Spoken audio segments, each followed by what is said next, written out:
Vikes moved to 3-1 thanks to a double doinker in London versus the Saints. We're breaking it all down. It's coming up next on Superior Sports Talk. KARE 11 sports anchor Reggie Wilson covers the Twin City sports scene nonstop. Luke Inman is ready to put him on the hot seat. That's what you're going to do to me? Instant analysis. Yanked. Out you go. Post-game breakdowns and red-hot takes. The Timberwolves need a stitch. Reggie and Luke give you a daily dose of Minnesota sports with Superior Sports Talk. Part of Locked On Sports Minnesota. And it starts now.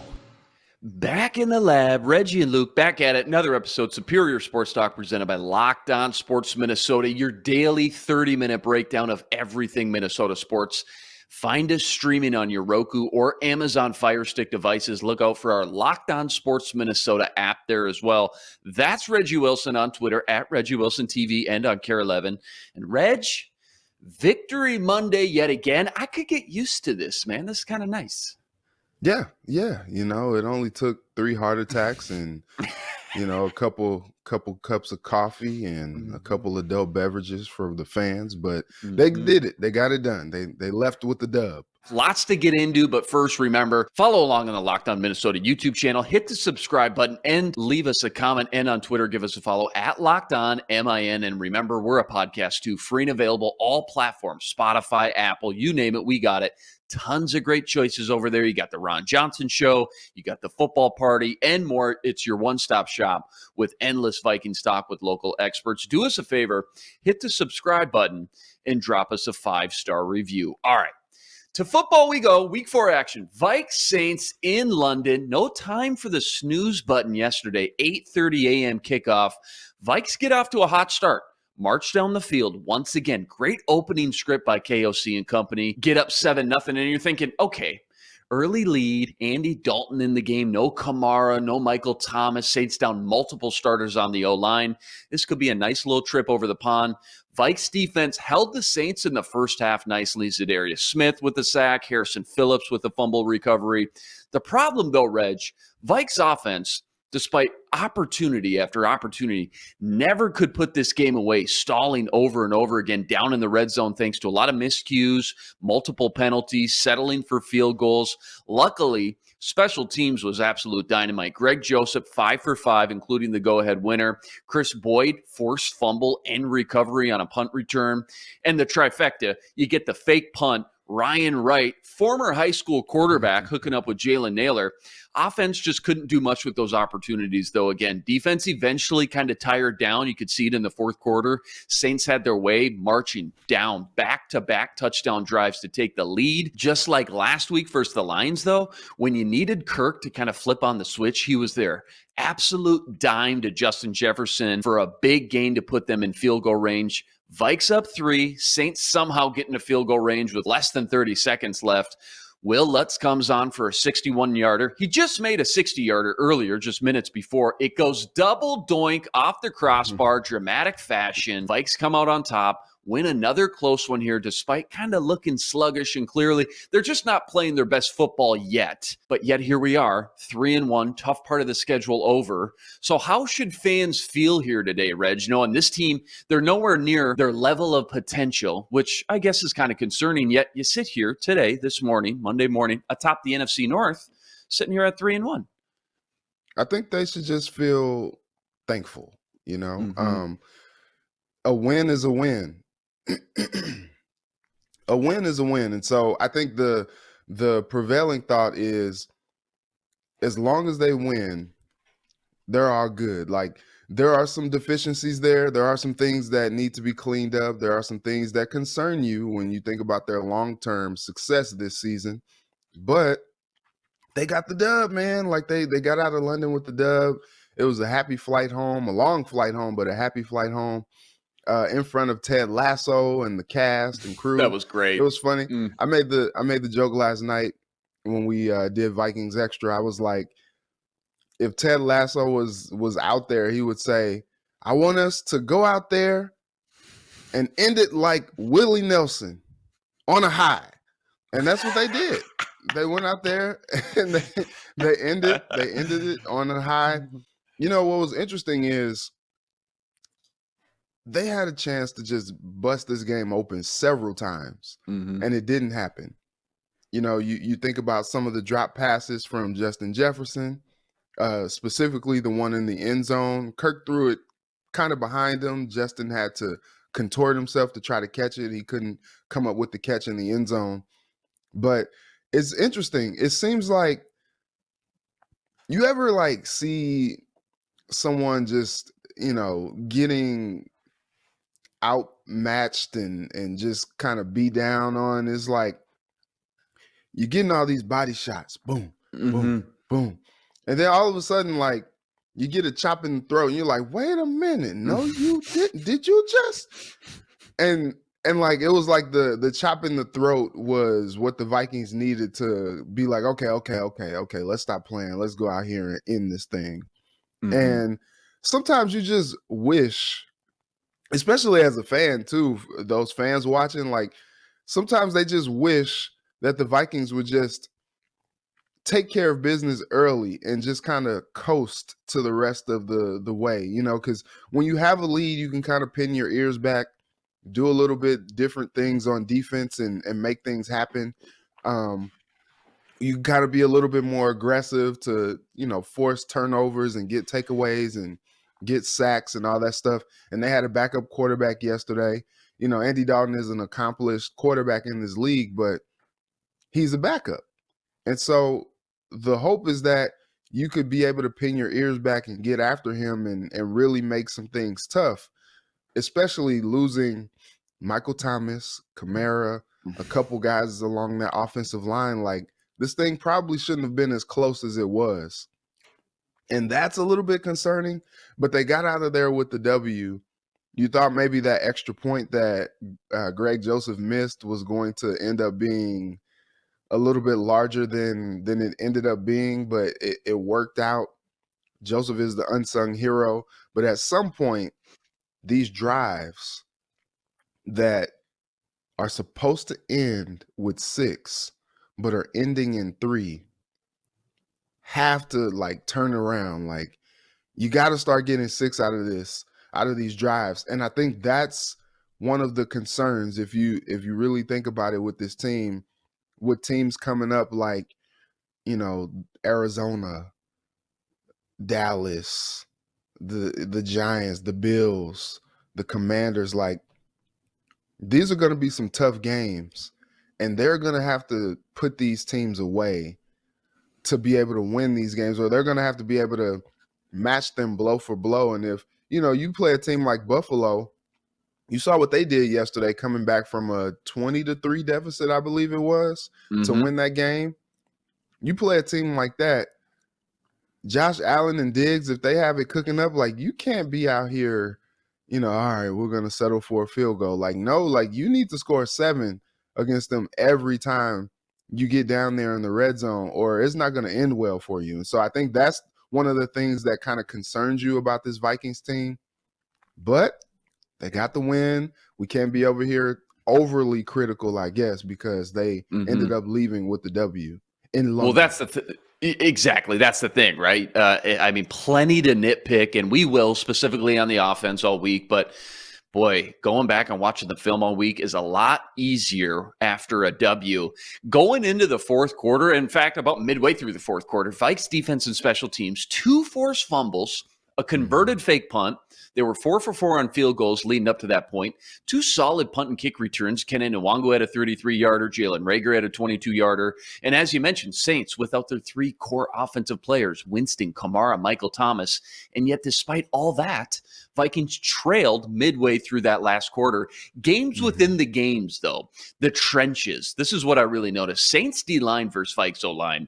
I found it really concerning, frustrating at times, the lack of running room for Dalvin Cook. How many times was he absolutely blasted at the line of scrimmage? 1 yard, no gain, 2 yards at most. Outside of the one he almost broke where he got tripped up, should have been a tripping penalty. And then 2 other great bounces outside later in the game where he picked up a chunk of like 10 and 12 yards. There was absolutely nothing working. And that Saints D-line was manhandling the Vikes O-line. And when you have so little movement on first down, so little production, it makes things really tough on second and third down. And they were able to pin their ears back and just get after Kirk Cousins. Was this a case of the Saints defensive line just being a better unit in that game? Or is this the Vikes O-line maybe we all kind of assumed we would get before the season that's maybe starting to regress back to the mean a little bit? Yeah, the tough part too, I made a tweet yesterday. Luke, and it was just from my observation watching that offensive line yesterday. Not only did they not provide as much help for Dalvin to run, but they also had pressure in Kirk's face the whole time. And like when Kirk is getting pressured like that, he's getting like antsy. He's letting the ball go too early. He's not going through his progressions fully. And that's what happened on that would have been touchdown play where he went underneath to Adam Thielen. And as the play kind of developed a little bit more, JJ ended up breaking late wide open in the back of the end zone. And you're like, Kirk, what's going on? But like, he had pressure in his face just about all day yesterday. And I made the tweet and I was like, anytime the offensive linemen are turning around and running back towards the quarterback, it's a problem. Because that they've broken contain and let some guys through. And Kirk is now on an island. And, Kirk is not one of those guys who tries to extend plays. When the rush comes, he's going down. He's like, oh, no, And it's different with Kirk as opposed to, guys like a Burrow or a Mahomes or a Herbert or a Lamar Jackson, Josh Allen. When guys are coming, Josh Allen kind of reminds you of like Ben Roethlisberger back in the day. When guys are like coming at your feet and, diving at you, you're finding ways to twist and turn out of it and things like that. The Vikings don't have a quarterback like that. When the rush comes, Cousins is folding up because he's like, I'm not, nope, I didn't sign up for all these hits. Nope, I'm going down. Play to live another play. And so I think that was a little concerning. And, through the first several weeks, you're like, look, the pass protection is growing. Like it's not exactly where it should be, but at least they're doing their thing in the run game. And I think that part is a little tough because yesterday, look, not bad production, 20 carries, 76 yards for Dalvin. It's not bad per se, but it's not great. You would like to see them, if they can't do one, at least be able to do the other well. And yesterday they were just kind of average or maybe even below average on both fronts. Yeah, Vikes ran the ball 25 times, averages 3.2 yards on the ground. Like you mentioned, Dalvin Cook, 20 carries, 76 yards. If you're going to get stalled out at the line time and time again, it's like you need that one big one. You need to bust that one long one, and I feel like he had it. But again, he got tripped up, no tripping penalty. Brian O'Neill with not one but two penalties, by the way. When's the last time we've said that? Been a while. Darisaw didn't allow a pressure last week, remember? Allowed a sack and a pressure within the first 10 minutes of the game. So it was tough sledding in the trenches for sure. And credit to the Saints D-line too. I know they haven't been very productive this year so far. Obviously just a 1-3 record. But that Saints defense just as a whole has always been known to cause a lot of havoc for sure. The league always almost comes down to your playmakers, though, Reg, at the end of the day. The X factors, right? The superstars. The best coaches in the league. They find a way to create one-on-one matchups for their star talent, and KOC did that. We talked all week about what a tough matchup this would be. Marshawn Lattimore, one of the best in the business. But JJ was that dude. JJ was that guy. 10 catches, 13 targets, $147. He had a TD on the ground. Massive catch when the team needed it the most late in the fourth up the sideline. It was superstar on superstar, and Sunday we saw Justin Jefferson take over when Kirk in the offense needed him the most. How good is this guy, Reg? Justin Jefferson. I don't even think there's hype at this point. I think it's just, it is just what it expect is. it. The guy's a great receiver. So here's the thing. Last week, a lot was made about Jeff Okudah and Justin Jefferson. And then this week, DK Metcalf came out and was just like, it's not necessarily that Okudah is like just locking folks up. Like he has some help over the top. And it was interesting because the Saints were like, look, we believe in our guy. We believe our guy can go out there and match up against your guy, and we'll take our guy in any and every situation. And that's what they did. But it was interesting listening to Justin Jefferson after the game. He was saying that, he's been doubled and tripled in past weeks. And nobody's really been talking about that. Like I said a few weeks ago, I don't believe that Darius Slay really locked him up. I just don't think the offense executed very well. And then last week, the numbers show that Okudah, quote unquote, locked him up, but there were other things in play that, maybe those numbers didn't necessarily bear out. This week, he said after the game, like, look, if I'm matched up one-on-one against anybody, I believe I'm going to win that matchup every time. And he went out there yesterday and showed that. Like, there were certain times where he beat Marshawn Lattimore. I'm looking at that deep out route that he ran. He tried to catch it with his chest, and it just kind of went through, and he dropped it. He beat Lattimore on that play in the end zone. Kirk didn't throw it to him. He beat Lattimore on the play earlier in the end zone. Kirk didn't throw him a good pass, and he got two hands on it, so you call it a drop, but that was just a tough play to make. But you expect him to make those type of plays. And so, but he came back and was just like, look, and this was part of what I talked about on Vikings Extra last night on Care 11. Like, he went back there and didn't let some of those, unfortunate happenings in the game with him yesterday affect how he was going to continue to keep pushing. And, I think this team, and look, Justin Jefferson had it before, so I'm not saying that it took a new head coach or whatever, but this team seems to kind of move forward in the identity of their head coach. And their head coach has established up until this point that he's an aggressive dude. And so he has that mentality in all of his players. And Justin Jefferson had a couple plays that he'd like to have back and all that good stuff. And the offense was really kind of sputtering at times. But when they needed him the most, he went out there and did his thing. He was getting open. He was making it easy for Kirk when he dropped back to just throw it to him or throw it up to him and know that Justin Jefferson was going to win that matchup and come down with it. And that was very encouraging after a couple of weeks where he was a little quiet. He came out there and really showed why he was getting double teamed in these past few weeks. It's like, yeah, you might want to throw another guy over there because that dude is a different dude. You could tell he really put the work in the offseason to make sure that in those one-on-one matchups, 9 times out of 10, he would probably say 10 times out of 10, but 9 times out of 10, he's winning those matchups. And what was interesting too yesterday is they got back to using him in multiple ways. That touchdown that he had on the sweep, as easy as it gets.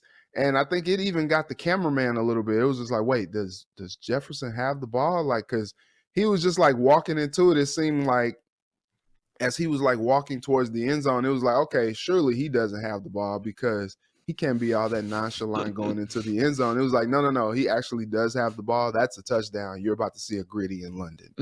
And so that was interesting. I tweeted yesterday, I think they have been running up until last week from the start of the season. They have been running this action and this motion type stuff with Justin Jefferson so much, him providing like a decoy or him being a little bit more like, hey, look at me, and drawing attention. You think about that touchdown to Adam Thielen last week. Justin Jefferson drew the double team and all the attention from everybody on the defense when they left Adam Thielen just butt naked open in the back of the end zone.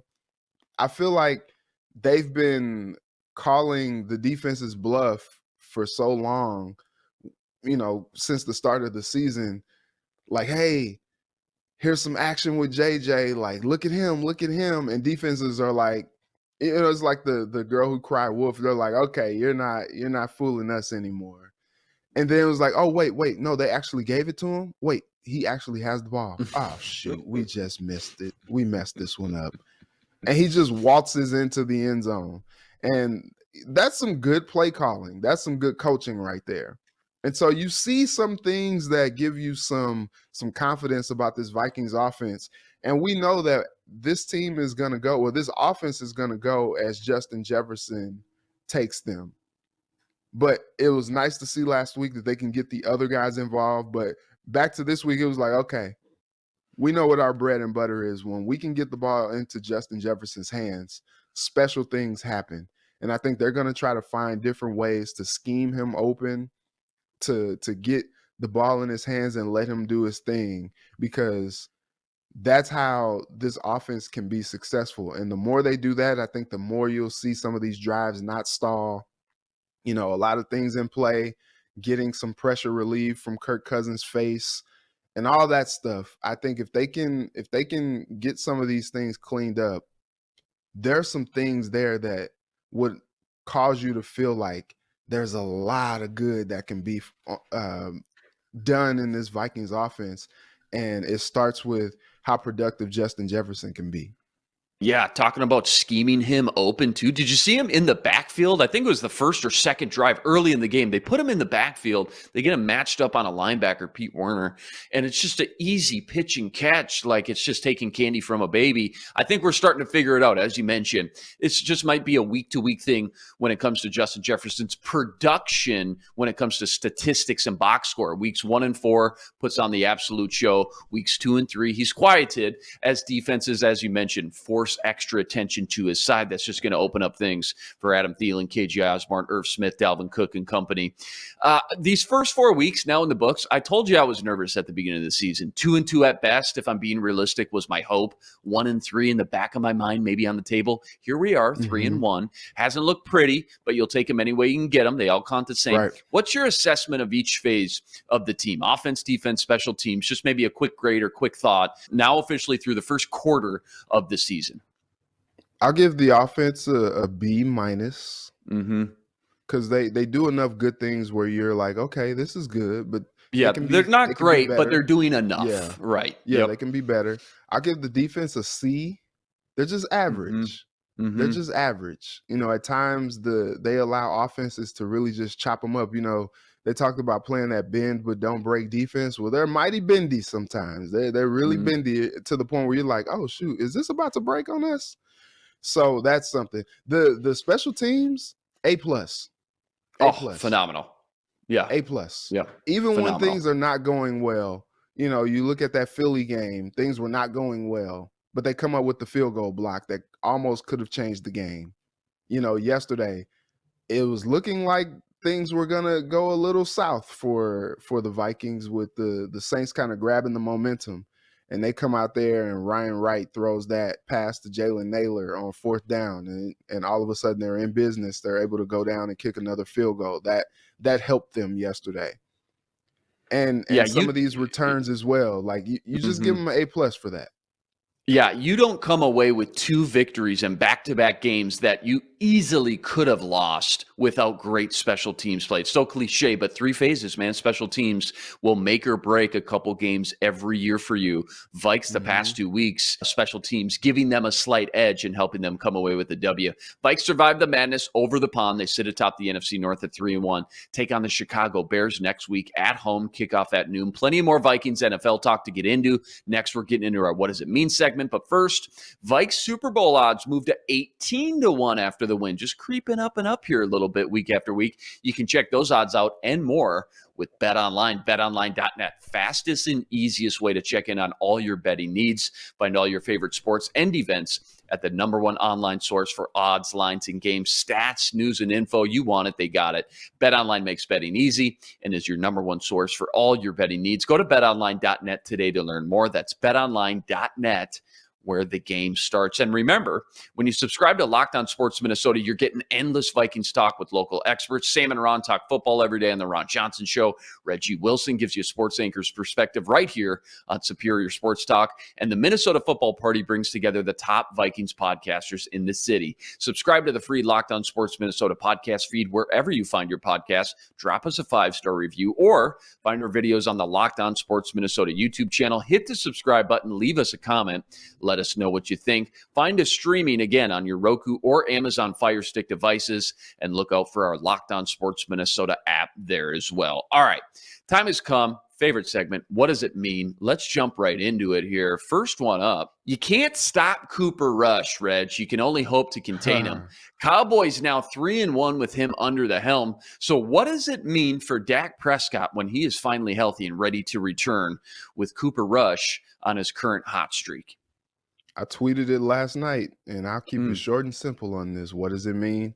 It means that Dak ain't getting that job back. He's about to be a high-paid backup. I don't think a lot of people can argue, man. If you're winning games in the NFL, even if it ain't pretty, if you're winning games, they're going to let you ride out that hot streak, man. Case Keenum, look at what Case Keenum did when he came in for the Vikes, man. You roll with the hot hand in the NFL for sure. Short and sweet. Let's move on to the next one. Cowboys, Giants, and Eagles form a combination of a 10-1 record. So what does it mean when it comes to the NFC East being one of the best divisions in the NFL? Get out of here. I don't believe in the Giants. They got Danny Dimes as quarterback. And we'll see what happens with the Cowboys. What's interesting is, I kept it short and sweet on that first question, but you think about how Dak Prescott came into that job, and it's like the same thing that makes you laugh can make you cry. Romo hurts his back.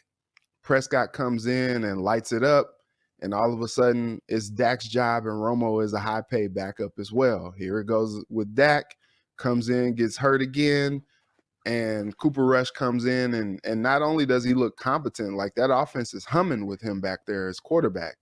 And you do see some deficiencies, like he doesn't have that rocket arm or anything like that, but he can just get it done. And he makes the right decisions out there. He's not out there making mistakes, and that's going to be interesting how this plays out moving forward.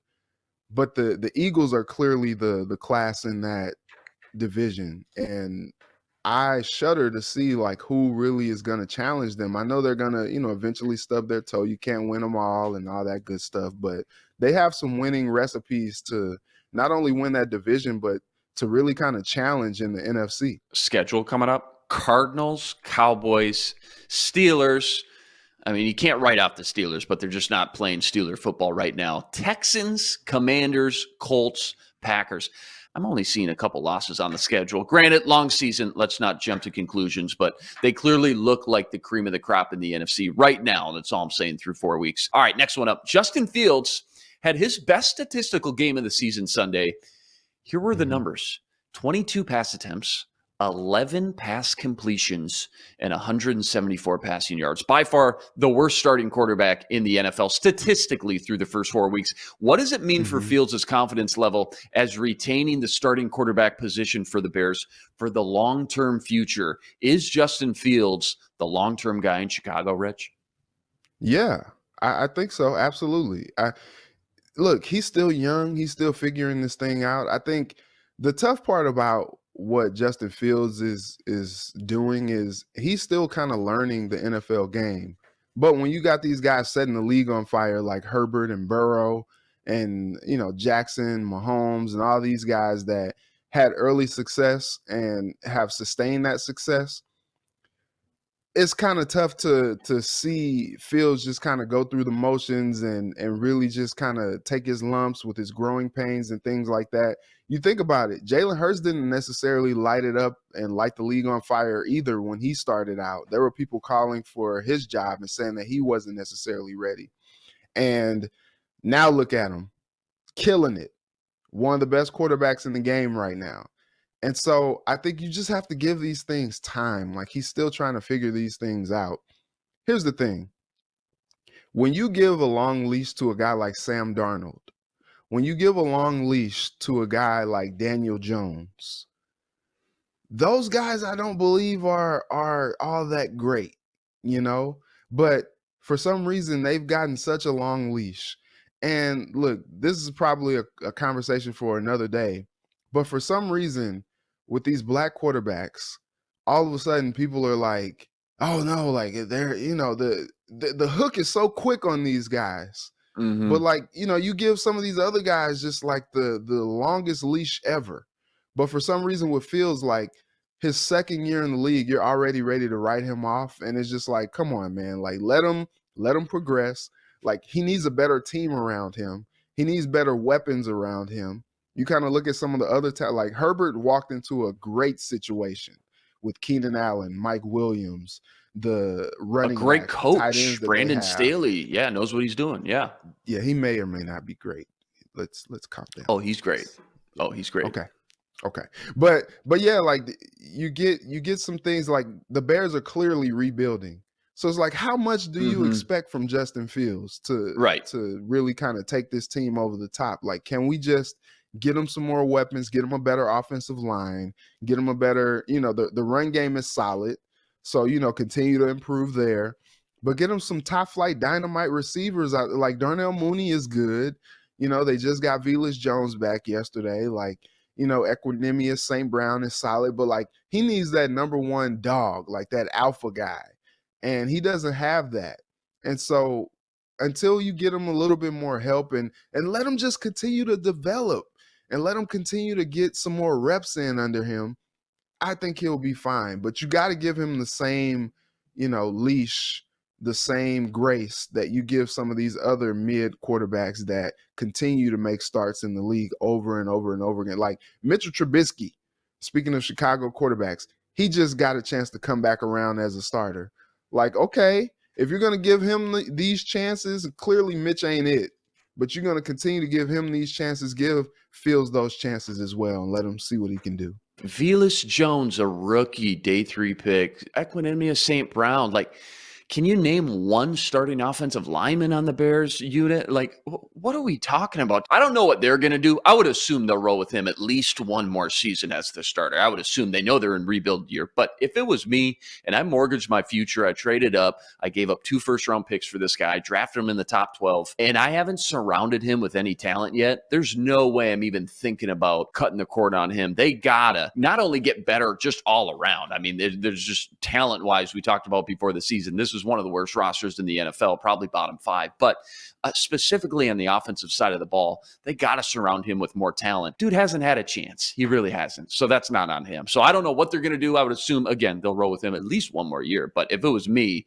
all I'm doing next year, it's just like when Matt Rule drafted all defense in the draft one year, his first year as rookie head coach, I would just draft all offense and go spend some money and get this dude some playmakers around. All right, That's a wrap today. Back tomorrow, breaking down more Vikings, NFL, and more. Remember, you got to like, rate, review, and subscribe to the YouTube channel. Join us every day for another episode with your 30-minute breakdown of everything Minnesota sports. We're a podcast too, free and available, all platforms. Subscribe, drop us a 5-star review, and find us streaming on your Roku or Amazon Fire Stick devices. Look out for our Locked On Sports Minnesota app there as well. That's the man, Reggie Wilson, on Twitter, at Reggie Wilson TV. Check him out every night up on KARE 11. I'm Luke Inman on Twitter, at Luke_Spinman. Special thanks to our producer, Matt DeBritz. Tune in tomorrow to Superior Sports Talk, part of Locked On Sports Minnesota. For Reggie, I'm Luke. Until tomorrow, signing out. Be blessed. Spread love this week.